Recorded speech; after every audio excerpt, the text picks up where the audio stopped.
खतने की इब्तिदा कब और कैसे हुई, यहूदी और नसारी इस बारे में क्या कहते हैं? तो सबसे पहले आपको बता दें कि हम मुसलमान इस बात पर यकीन रखते हैं कि खतने अल्लाह के महबूब पैगंबर हज़रत इब्राहीम की सुन्नत है और उन्होंने अल्लाह के हुक्म से 80 साल की उम्र में अपने खतने खुद किए थे। जबकि इस बारे में गैर मुस्लिम कहते हैं कि खतने मुसलमानों की सज़ा है। ईसाइयों की किताबों में लिखा है कि हज़रत इब्राहीम का खतना उनकी बीवी ने सज़ा के तौर पर किया था, जबकि यहूदियों ने खुद ये मन घड़त बना रखी है।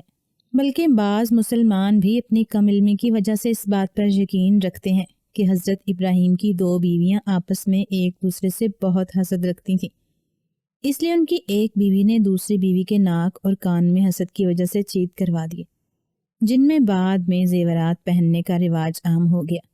फिर उसके बाद हज़रत इब्राहीम की दूसरी बीवी ने हसद की वजह से हज़रत इब्राहीम के खतने धोखे से एक तेज़ शीशे से कर दिए ताकि आप अपनी दूसरी बीवी के पास ना जा सकें। नाउज़ बिल्लाह। ये तमाम बातें काफरों की तरफ से मन घड़त हैं। इन बातों की कोई असल नहीं, ना ही ये बातें किसी मुस्तनिद किताब में लिखी हैं और ना ही इनके कोई हवाला जात हैं। काफरों ने ये बातें सिर्फ और सिर्फ मजहब इस्लाम को बदनाम करने के लिए और मुसलमानों की तजलील करने के लिए इसलिए अपनी तरफ से बनाई हैं ताकि कम इल्म मुसलमान ये समझें कि वो एक ऐसी सुन्नत पर अमल कर रहे हैं जिसकी इब्तिदा धोखे से और सज़ा के तौर पर हो रही है। तो आप सब जान लीजिए कि ऐसा नहीं है। जिस तरह अल्लाह ने हज़रत इब्राहीम को और बहुत सी बातों में आजमाया, ये भी अल्लाह की तरफ से उनकी आजमाइश ही थी, जिसका हुक्म अल्लाह ने उनको वही के ज़रिए दिया। हज़रत इब्राहीम अल्लाह के बहुत महबूब थे। जो भी हुक्म नाजिल होता फ़ौरन उस पर अमल करते। फिर अल्लाह ने भी उनकी मोहब्बत में उनकी सुन्नतों को क़यामत तक के लिए तमाम मुसलमानों में ज़िंदा रखा। जैसा कि हज़रत इब्राहीम को अल्लाह ने हुक्म दिया था कि हज़रत इस्माइल को कुर्बान कर दें, तो ये कितनी बड़ी आजमाइश थी। मगर हज़रत इब्राहीम इस आजमाइश में पूरे उतरे तो अल्लाह ने क़यामत तक तमाम मुसलमानों पर उनकी याद में ये सुन्नत फ़र्ज कर दी।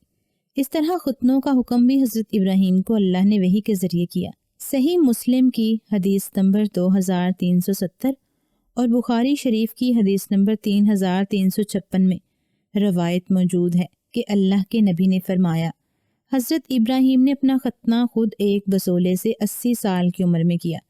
रिवायत के मुताबिक जब वही नाजिल हुई तो हज़रत इब्राहीम उस वक़्त एक मैदान में मौजूद थे, क्योंकि हज़रत इब्राहीम अल्लाह का हर हुक्म फ़ौरन बजा लाते थे और तख़ीर करना पसंद ना फरमाते थे। इसलिए जब हुक्म आया तो आप फ़ौरन एक तेज़ धार आला ढूंढने निकले। बहुत ढूंढने के बाद जब कुछ ना मिला तो अचानक नज़र एक टूटे हुए शीशे पर पड़ी। हज़रत इब्राहीम ने खुद उस शीशे से अपना खतना करने के लिए अल्लाह का हुक्म मुकम्मल फरमा दिया। अब काफिर इस बात पर भी एतराज़ करते हैं, जो कि बिल्कुल बेबुनियाद है। जब लोग खुदकशी कर सकते हैं, खुद को गोली मार सकते हैं, दरिया में या ऊंची इमारतों से छलांग लगा सकते हैं, तो शीशे से अपना खतना खुद कर लेना कौन सी ताज्जुब और हैरत वाली बात होगी। और 80 साल में खतने करने पर एतराज़ भी बेबुनियाद है, क्योंकि ये तो अल्लाह के हुक्म पर है। जब हुक्म हुआ फ़ौरन अमल कर लिया। जब हज़रत इब्राहीम से पहले अम्बिया खतना होने और नाव कटी हुई होने की हालत में इनाम और अजाज़ के तौर पर पैदा होते रहे, मगर उस सुन्नत की बाकायदा इब्तिदा हज़रत इब्राहीम के दौर से हुई।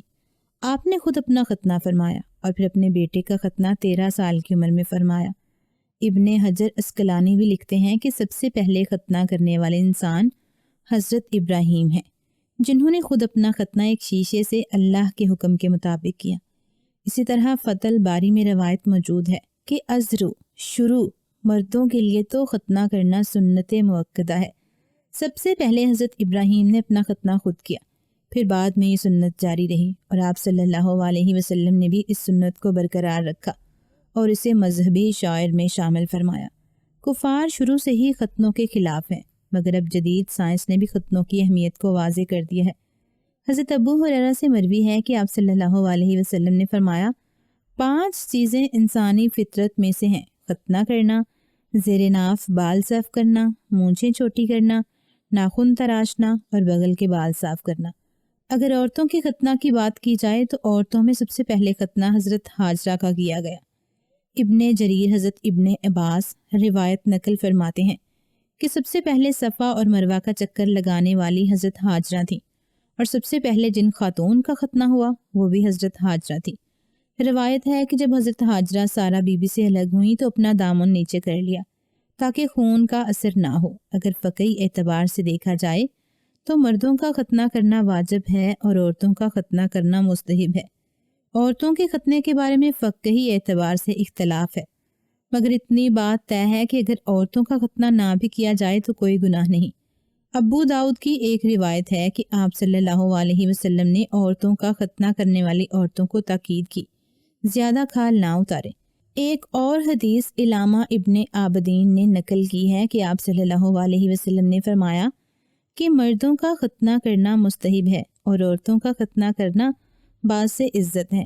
حضرت انس بن مالک بیان فرماتے ہیں کہ ام یمن نام کی ایک خاتون مدینہ میں ختنہ کرتی تھی، تو اس نے آپ صلی اللہ علیہ وسلم سے فرمایا کہ جب تو کسی لڑکی کا ختنہ کرے تو کچھ کھال چھوڑ دیا کر اور کاٹنے میں مغالبہ امیزی نہ کیا کر، کیونکہ یہ چیز چہرے کو خوبصورت بنانے والی اور خاوند کے لیے مقبول بنانے والی ہے۔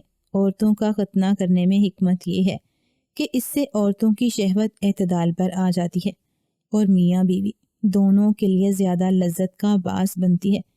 طبی نقطہ نظر سے اہل علم نے بہت سے فوائد بتائے ہیں، مثلاً کبھی کلگی بڑی ہونے کی وجہ سے سبب عام لذت یا شوہر کے لیے واسع تشویش بن جاتی ہے، اس کلگی کے ہٹ جانے سے اس میں گندگی جمع ہونے اور کسی طرح کا انفیکشن ہونے کا ڈر نہیں رہتا۔ ایک بہت بڑا فائدہ پیشاب میں آسانی کا ہے، کیونکہ یہ چمڑی اسی کے اوپر ہوتی ہے جس سے کبھی کبھار پیشاب میں دقت ہو سکتی ہے۔ اسی طرح بہت سی جنسی امراض، پیشاب کی نالی کی جلن، پیشاب کی نالی اور رحم کے کینسر کے خطرات کم ہو جاتے ہیں۔ مردوں کا ختنہ کرنے میں کتنی حکمت ہے کہ ختنے کے بغیر مردوں کو پیشاب کے بعد مکمل طہارت حاصل نہیں ہوتی، کیونکہ پیشاب کے کچھ نہ کچھ قطرے اس چمڑے کے نیچے جمع ہو جاتے ہیں، جن سے ڈر ہوتا ہے کہ بعد میں نکل کر کپڑوں اور جسم کو ناپاک کر دیں گے۔ طبی نقطہ نظر سے ختنہ 150 بیماریوں سے نجات کا ذریعہ ہے۔